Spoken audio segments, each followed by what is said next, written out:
Los 10 peores tanques de la Segunda Guerra Mundial que fueron una completa humillación. ¿Qué ocurre cuando un tanque, en lugar de ser una bestia imparable, se convierte en una trampa mortal para su propia tripulación? En plena Segunda Guerra Mundial, cuando el mundo ardía y los ejércitos competían por la supremacía tecnológica, algunos blindados prometían cambiar el curso de la guerra, pero solo trajeron vergüenza, fracaso y, en muchos casos, una muerte segura. Hoy, en Leyendas Blindadas, desenterramos los errores más catastróficos de la ingeniería militar. Diseños absurdos, fallos mecánicos que rozan la comedia y decisiones que costaron vidas. Prepárate, porque vas a conocer a los tanques que jamás debieron rodar. Top 10 tanques que jamás debieron pisar un campo de batalla. Puesto número 10. El SMK soviético. Diseñado como un gigante acorazado con múltiples torretas, parecía más una fortaleza ambulante que un tanque. Pero en la práctica, fue un desastre de proporciones épicas. Su tamaño lo hacía torpe y lentísimo, incapaz de reaccionar con rapidez ante el enemigo. Consumía combustible como si estuviera patrocinado por una petrolera y sus múltiples torretas. Lejos de aportar ventajas, lo convertían en un blanco más grande, más ruidoso y más fácil de destruir. Una mole inútil que fracasó en su única misión real. Fue eliminado del tablero antes siquiera de tener una oportunidad seria en combate. Puesto número 9. El tipo 95 Hagō japonés. Su apodo no oficial entre los soldados aliados era la caja de té rodante, y no era precisamente por su elegancia. Su blindaje era tan fino que una ametralladora podía agujerearlo como si fuera papel mojado. Su cañón principal tenía la potencia de un petardo en noche de tormenta, y su estructura era tan frágil que parecía fabricada para colapsar ante cualquier sobresalto del terreno. Enfrentarse a blindados enemigos con este aparato era como llevar un cuchillo de madera a un tiroteo. El Hagō fue, literalmente, carne de chatarra. Puesto número 8. El Matilda I británico. Este tanque tenía una armadura decente, lo cual podría haberlo salvado si no fuera por un pequeño detalle. Su único cañón parecía sacado de un museo del siglo anterior. El Matilda I era como una tortuga con casco medieval, muy difícil de abrir, pero incapaz de hacer daño real. Además, el interior estaba tan mal diseñado que sus operadores parecían más contorsionistas que soldados. Y si a eso se le suma una velocidad limitada y una nula capacidad ofensiva, tenemos un tanque condenado al olvido. Y eso fue solo el comienzo. El desastre blindado continúa en los próximos puestos de esta lista negra del acero. Fuerzas colosales con pies de barro. Puesto número 7. El KB-2 soviético. Sobre el papel, parecía el castillo ambulante definitivo. Un coloso de acero armado con un obús tan grande que podía lanzar proyectiles del tamaño de una persona. Pero su rendimiento en el campo de batalla fue un poema trágico. Era tan alto que se podía ver desde kilómetros, convirtiéndolo en un blanco privilegiado para cualquier artillero decente. Su torreta pesaba tanto que girarla requería no solo tiempo, sino también paciencia y fe. En pleno combate, mientras el enemigo maniobraba con velocidad, el KV-2 giraba con la parsimonia de una veleta oxidada. Imponente, sí. Eficiente, jamás. Puesto número 6. El M15-42 italiano. Este tanque fue la desesperada respuesta de Italia a la carrera armamentística en plena guerra, y el resultado fue una lección de lo que no se debe hacer. Llegó tarde, mal y con especificaciones que ya estaban obsoletas antes de salir de fábrica. Su blindaje era tan delgado que una pedrada bien lanzada podía comprometer la estructura.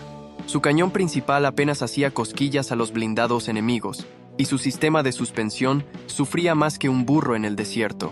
Fue superado por cada rival que enfrentó, convirtiéndose en una anécdota mecánica con final infeliz. Puesto número 5. El Tuno E-1 estadounidense. Nació como un experimento audaz, un supertanque capaz de rivalizar con los gigantes alemanes, pero el sueño terminó en un colapso de ingeniería. Su peso era tan excesivo que ninguna carretera podía sostenerlo sin quejarse.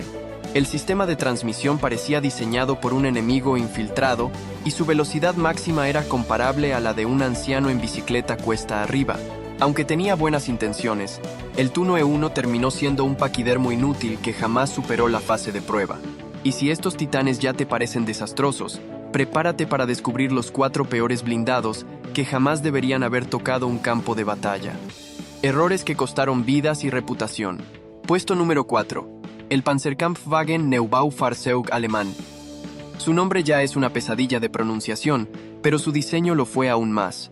Pensado como una pieza de propaganda para mostrar al mundo la supuesta superioridad tecnológica del Tercer Reich, terminó siendo un ejemplo perfecto de cómo no construir un tanque de guerra.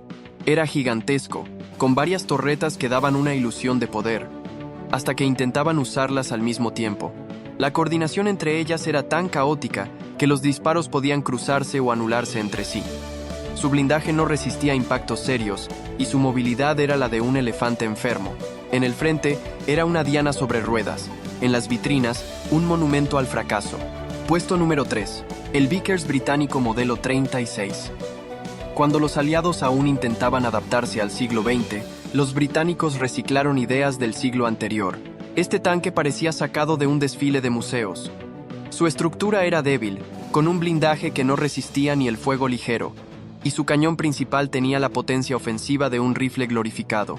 Pero lo peor era su fiabilidad mecánica. Fallaba más que un reloj de feria. Los motores se sobrecalentaban, las orugas se desprendían en maniobras simples y, en combate real, lo único que podía hacer era servir de cobertura, y ni eso muy bien. Puesto número 2. El R-35 francés. Este tanque fue el intento francés de modernización antes de que la tormenta alemana se desatara en Europa. Sobre el papel tenía un blindaje decente, pero ahí acababan sus virtudes. Era tan lento que cualquier retirada parecía una muerte anunciada. Su cañón era tan anticuado que apenas podía dañar a otros blindados. Y su visibilidad desde el interior era tan limitada que los tripulantes necesitaban adivinar más que observar. En la práctica, era como combatir con los ojos vendados. Un error estratégico que pasó factura durante la Blitzkrieg. Y ahora, prepárate, porque el siguiente tanque ocupa el lugar más alto en esta lista negra. El número 1. El desastre supremo del blindaje militar. El colmo de lo absurdo. El peor tanque de todos. Puesto número 1. El T-35 soviético. Una criatura monstruosa que parecía sacada de una pesadilla de diseñador sin supervisión. Imagina 5 torretas montadas en un solo chasis, cada una apuntando en una dirección distinta, como si el tanque quisiera disparar a todo menos al enemigo. Su longitud era tan descomunal que maniobrarlo requería más suerte que estrategia.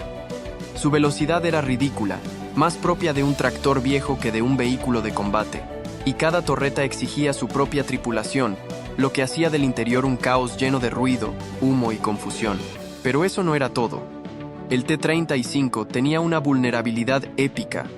Su blindaje era delgado en puntos clave, su mantenimiento una pesadilla diaria, y sus fallos mecánicos eran tan frecuentes que a veces quedaba fuera de combate antes de ver al enemigo.